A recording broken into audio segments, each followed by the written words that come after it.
बिस्मिल्लाहिर्रहमानिर्रहीम। तो स्टूडेंट्स आज हम एक बहुत इम्पोर्टेंट टॉपिक के बारे में बात करेंगे जो है ग्लाइकोलिसिस। और जो हमारा मेन कंसर्न है वो है रेगुलेशन ऑफ ग्लाइकोलिसिस।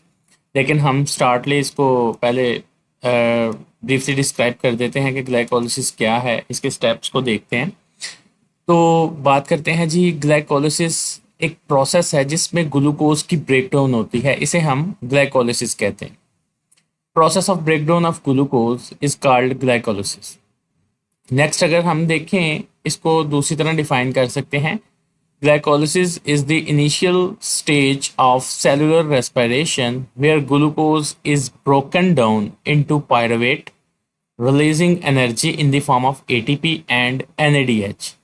तो ये एक ऐसा सेलुलर रेस्पिरेशन का प्रोसेस है जिसमें ग्लूकोज कन्वर्ट होता है पायरुवेट में। ग्लूकोज क्योंकि 6 कार्बन कंपाउंड है और पायरुवेट 3 कार्बन कंपाउंड है, तो जब कोई high carbon compound low carbon compound में कन्वर्ट होता है तो उसके बदले में एनर्जी रिलीज होती है। तो ये एनर्जी किस फॉर्म में रिलीज हुई है? एटीपी और एनएडीपी, एनएडीएच। इसके बाद हम देखते हैं कि ये ग्लाइकोलिसिस का प्रोसेस किस जगह पे होता है। इसकी लोकेशन को हमने देखना है। लोकेशन इसकी क्या है जी? साइटोप्लाज्म ऑफ ऑल सेल, यानी साइटोसोल में ये प्रोसेस होता है। पर्पस इसका पर्पस है to break down glucose 6 carbon molecule into pyruvate molecule, यानी 3 कार्बन मॉलिक्यूल में इसको तोड़ा जाता है एनर्जी के लिए। एनर्जी प्रोडक्शन को देखें तो generate a small amount of ATP, 2 net ATP molecule are produce and 2 molecule of NADH. Total इसमें जो ग्रॉस एटीपी प्रोड्यूस होते हैं वो 4 होते हैं, लेकिन नेट एटीपी जो होते हैं वो 2 होते हैं। ग्रास और नेट का फर्क है। जो हमारे पास नेट एटीपी हासिल होते हैं वो हमारा प्रॉफिट होता है, और जो ग्रॉस की अगर हम बात करें उसमें हमारी इन्वेस्टमेंट भी शामिल होती है। नेक्स्ट टर्म है जी एनएरोबिक। तो डज नॉट रिक्वायर ऑक्सीजन। ये अगर एनएरोबिकली ग्लूकोज की ब्रेकडाउन होगी तो उसमें ऑक्सीजन रिक्वायर नहीं होगी। और याद रखिएगा, जब भी एनएरोबिकली ग्लूकोज की ब्रेकडाउन होती है तो उसमें ग्लूकोज की इनकम्प्लीट ऑक्सीडेशन होती है। ग्लूकोज कंप्लीटली ऑक्सीडाइज नहीं होगा, यानी पायरुविक एसिड में जब वो कन्वर्ट होगा तो पायरुविक एसिड लैक्टिक एसिड या अल्कोहल में चेंज हो जाएगा। तो नेक्स्ट स्टेप है, first step of cellular respiration. Glycolysis is foundation upon which aerobic respiration यानी Krebs cycle electron transport chain builds to generate much more energy. इसके बाद next देखते हैं फेजेस ऑफ ग्लाइकोलिसिस। तो ग्लाइकोलिसिस के 2 फेज हैं, preparatory phase, oxidative phase. Preparatory phase को हम इन्वेस्टिंग फेज भी कहते हैं, क्योंकि यहाँ पे हमारे पास 2 एटीपी इन्वेस्ट होते हैं ग्लूकोज को ग्लूकोज 6 फास्फेट में कन्वर्ट करने के लिए, और फ्रुक्टोज 6 फास्फेट को फ्रुक्टोज 1,6 बाईफास्फेट में कन्वर्ट करने के लिए। ऑक्सीडेटिव फेज इसमें जो होता है वो हमारे पास पे ऑफ होता है, यानी ये हमारे पास प्रॉफिट फेज है। इसमें पेमेंट जो हमने ऊपर की थी वो अब खत्म हो रही है, अब हम प्रॉफिट अर्न कर रहे हैं। तो इसमें 2 एटीपी हमारे पास प्रोड्यूस होंगे। अच्छा जी, नेक्स्ट हमारे पास देखिए, glycolysis is a highly regulated process with specific enzyme, यानी इसको रेगुलेट किया जाता है। ये एंजाइम्स की मदद से रेगुलेट होता है। Enzymes control each step. The fate of pyruvate, अब पायरुवेट ने कहाँ पे जाना है, एंड इसका क्या है, इसकी किस्मत इसको कहाँ पे लेके जाएगी। The product of glycolysis, pyruvate जो है ये प्रोडक्ट है ग्लाइकोलिसिस का। Depends on availability of oxygen, oxygen पे डिपेंड करेगा। अगर ऑक्सीजन का लेवल होगा यानी एरोबिक ब्रेकडाउन होगी तो पायरुविक एसिड किस में कन्वर्ट हो जाएगा? एसिटाइल कोएंजाइम ए में, और अगर नहीं तो फिर ये लैक्टिक एसिड में चला जाएगा। Fate of pyruvate depends on availability of oxygen. In the presence of oxygen, pyruvate enter the mitochondria and is further processed to produce more ATP through the Krebs cycle and electron transport chain। ये किस बात की बात कर रहे हैं? जब oxygen available होगी। Next, in the absence of oxygen, pyruvate can be converted into lactic acid और एथेनॉल। तो फिर हमारे पास स्टार्ट हो जाएगी लैक्टिक एसिड फर्मेंटेशन या alcoholic fermentation, depending on organism. इसके बाद जी अब हम देखते हैं ग्लाइकोलिसिस। ये आप छोटी क्लासेस में भी पढ़ के आए हैं। ग्लाइकोलिसिस का एक हमारे पास स्केच है। ये देखिएगा, ग्लूकोज कन्वर्ट होता है ग्लूकोज 6 फॉस्फेट में। यहाँ पे जो मेरा कर्सर घूम रहा है इधर, ये नोट करिएगा, ग्लूकोज इसमें कन्वर्ट हो गया है ग्लूकोज 6 फॉस्फेट में। तो इसका मतलब है कि ग्लूकोज ग्लूकोज 6 फॉस्फेट में जब कन्वर्ट हुआ है तो किस एंजाइम की मदद से कन्वर्ट हुआ है? हेक्सोकाइनेज। ये एंजाइम है हेक्सोकाइनेज, इसकी मदद से ग्लूकोज ग्लूकोज 6 फॉस्फेट में कन्वर्ट हुआ और उसके लिए हमारे पास एक एटीपी टूटा और एडीपी में कन्वर्ट हो गया। फिर दूसरा स्टेप, ग्लूकोज 6 फॉस्फेट जो है ये कन्वर्ट होता है इसके आइसोमर में फ्रुक्टोज 6 फॉस्फेट, क्योंकि ग्लूकोज का आइसोमर है फ्रुक्टोज, दोनों 6 कार्बन कंपाउंड है बस। फ्रुक्टोज जो है वो कीटो शुगर है, ग्लूकोज एल्डो शुगर है।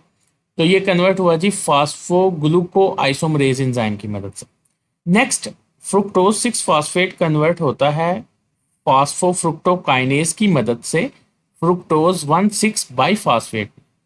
तो जब ये इसमें कन्वर्ट होगा तो फिर एक एटीपी यूज होगा, एडीपी बन जाएगा। अब फ्रुक्टोज 1,6 बाईफॉस्फेट हमारे पास बन चुका है।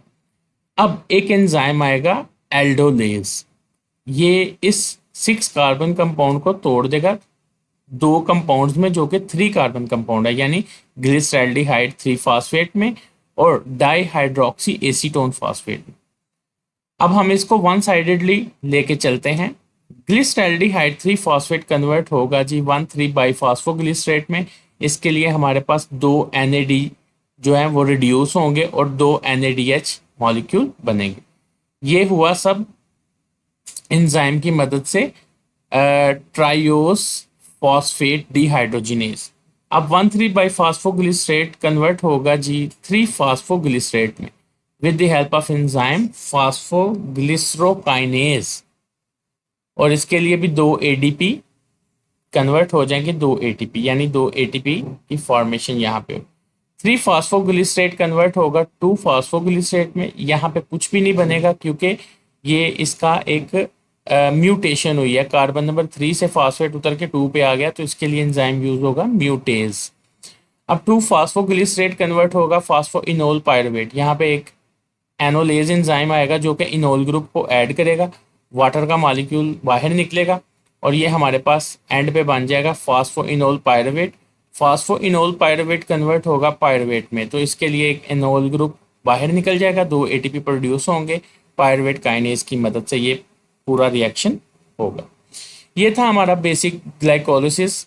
अब हमने ये देखने हैं इसके 3 स्टेप इस प्रोसेस के अंदर ऐसे हैं जिनके अंदर जो एंजाइम्स हैं वो इरिवर्सिबल हैं। ये इरिवर्सिबल स्टेप्स हैं, उनको हमने बाहर निकाल लेना है और वही वहाँ से ही ग्लाइकोलिसिस का प्रोसेस रेगुलेट होता है। तो जी नेक्स्ट हम आ जाते हैं रेगुलेशन ऑफ ग्लाइकोलिसिस, जो कि हमारा ये मेन टॉपिक है। अब देखिएगा, ये मैंने एक फर्स्ट स्टेप बाहर निकाल लिया, एक थर्ड वाला स्टेप बाहर निकाल लिया और एक 10th वाला स्टेप बाहर निकाल लिया। इन 3 स्टेप्स की मदद से, 3 स्टेप्स में जो एंजाइम यूज हो रहे हैं यही ग्लाइकोलिसिस के प्रोसेस को रेगुलेट करेंगे। फर्स्ट स्टेप में देखें, ग्लूकोज कन्वर्ट हुआ जब ग्लूकोज 6 फॉस्फेट में, तो हमने देखा था कि एक एटीपी एक एडीपी में कन्वर्ट हुआ यहाँ पे इस तरह। अब हेक्सोकाइनेज की मदद से ये हुआ, ठीक है। ये एक्चुअली ऐसा सिनेरियो होता है कि अगर हम थोड़ा सा रिकॉल करें अपनी प्रीवियस क्लासेस को, तो हमने एक टर्म पढ़ी थी फीडबैक इनहिबिशन एंजाइम वाले चैप्टर्स में। तो ये जो एंजाइम है, हर एंजाइम की एक एक्टिव साइट होती है, उस एक्टिव साइट के अलावा एक एलोस्टेरिक साइट होती है या इनहिबिटरी साइट होती है। अब यहाँ पे सिनेरियो कैसा है, अगर ग्लूकोज ग्लूकोज 6 फॉस्फेट में कन्वर्ट हो गया, लेट्स सपोज अगर सेल के अंदर ग्लूकोज 6 फॉस्फेट की मिकदार ज़्यादा है तो फिर तो ग्लूकोज को ग्लूकोज 6 फॉस्फेट में टूटने की ज़रूरत ही नहीं है। तो जब इसका लेवल हाई होगा, यानी ग्लूकोज 6 फॉस्फेट सेल के अंदर उसकी कंसंट्रेशन हाई होगी, तो हेक्सोकाइनेज की एक्टिविटी स्टॉप हो जाएगी। या अगर इसका लेवल कम है तो हेक्सोकाइनेज एक्टिवेट हो जाएगा और इसको ग्लूकोज को तोड़ना शुरू कर देगा ग्लूकोज 6 फॉस्फेट में। अब ग्लूकोज 6 फॉस्फेट सेल के अंदर बढ़ता जा रहा है, बढ़ता जा रहा है। एक स्टेप आया कि सेल ने सिग्नल दे दिया कि भाई बस मुझे इतनी ही ज़रूरत है ग्लूकोज 6 फॉस्फेट की, इससे ज़्यादा बनाना बंद कर दो। तो जब ये सिग्नल हेक्सोकाइनेज को मिलेगा तो ये अपनी एक्टिविटी स्टॉप कर देगा। तो इसके नतीजे में एक एटीपी एक एडीपी में यूज हो गया। इसी तरह तीसरे स्टेप में क्या हुआ था, फ्रुक्टोज 6 फॉस्फेट ये कन्वर्ट हुआ था फ्रुक्टोज 1,6 बाईफॉस्फेट में। तो इसके लिए एंजाइम यूज हुआ था फॉस्फोफ्रुक्टोकाइनेज। अब सेम यहाँ पे भी सिनेरियो है कि फ्रुक्टोज 1,6 बाईफॉस्फेट जो है, अगर इसका लेवल सेल के अंदर कम है तो फॉस्फोफ्रुक्टोकाइनेज की एक्टिविटी स्टार्ट हो जाएगी, यानी ये एक्टिवेट हो जाएगा। और जैसे इसका लेवल एक स्पेसिफिक लिमिट से ऊपर हो जाएगा, जबकि इसकी ज़रूरत ख़त्म हो गई, तो फिर सिग्नल मिलेगा तो फॉस्फोफ्रुक्टोकाइनेज एक्टिविटी उसकी स्टॉप हो जाएगी। यानी इसका सबस्ट्रेट, यानी इसका जो ये प्रोडक्ट है, ये प्रोडक्ट इस फॉस्फोफ्रुक्टोकाइनेज की एलोस्टेरिक साइट पर जाके बाइंड करेगा और ये अपनी एक्टिविटी रोक देगा। इसके नतीजे में भी एक एटीपी यूज हुआ एक एडीपी में। ये इन्वेस्टिंग फेज के 2 स्टेप हैं। नेक्स्ट 10th स्टेप जो है, फॉस्फोइनोल पायरुवेट कन्वर्ट होता है पायरुवेट में। तो यहाँ पे एंजाइम जो है पायरुवेट काइनेज, ये एंजाइम भी सेम, जब पायरुविक एसिड सेल के अंदर बन गया तो इसकी एक्टिविटी स्टॉप हो जाएगी। सिग्नल मिलेगा कि इतनी लिमिट क्रॉस हो चुकी है, अब ये बनाना, इसको कन्वर्ट करना बंद कर दो। तो ये रेगुलेट हो रहा है एंजाइम्स की मदद से। अगर एंजाइम्स नहीं होंगे तो ग्लाइकोलिसिस का प्रोसेस या हमारी बॉडी में कोई भी मेटाबॉलिक प्रोसेस रेगुलेट नहीं हो सकता। तो ये थे जी स्टेप्स जो कि ग्लाइकोलिसिस की रेगुलेशन में पार्टिसिपेट कर रहे हैं। अब आगे एक नोट है जो कि ऊपर हमने डिस्क्राइब किया है, when concentration of glucose 6 phosphate increase the activity of hexokinase decrease और स्टॉप। व्हेन स्टॉप, यानी सॉरी इसको करेक्ट हम कर लेते हैं, स्टॉप।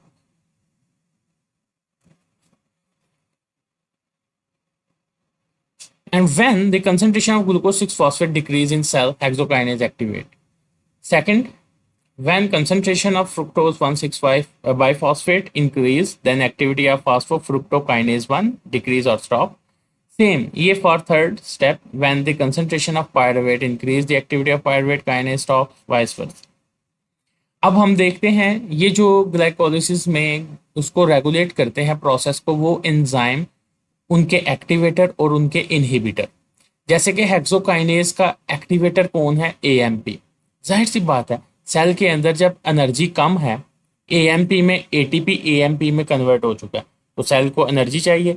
ये एएमपी का बनना इस हेक्सोकाइनेज को एक्टिवेट करेगा कि भाई सेल के अंदर एनर्जी कम है, तुम ग्लूकोज को तोड़ना शुरू कर दो।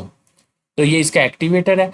और इनहिबिटर कौन सा है, ग्लूकोज 6 फॉस्फेट। जब ग्लूकोज 6 फॉस्फेट बन जाएगा सेल के अंदर तो ऑटोमेटिकली इसको सिग्नल मिल जाएगा कि भाई अब एनर्जी हमारी पूरी हो रही है, तुम अपनी एक्टिविटी को स्टॉप कर दो। फॉस्फोफ्रुक्टोकाइनेज के जो एक्टिवेटर है वो भी एएमपी, और दूसरा उसका एक्टिवेटर है फ्रुक्टोज 2,6 बाईफॉस्फेट।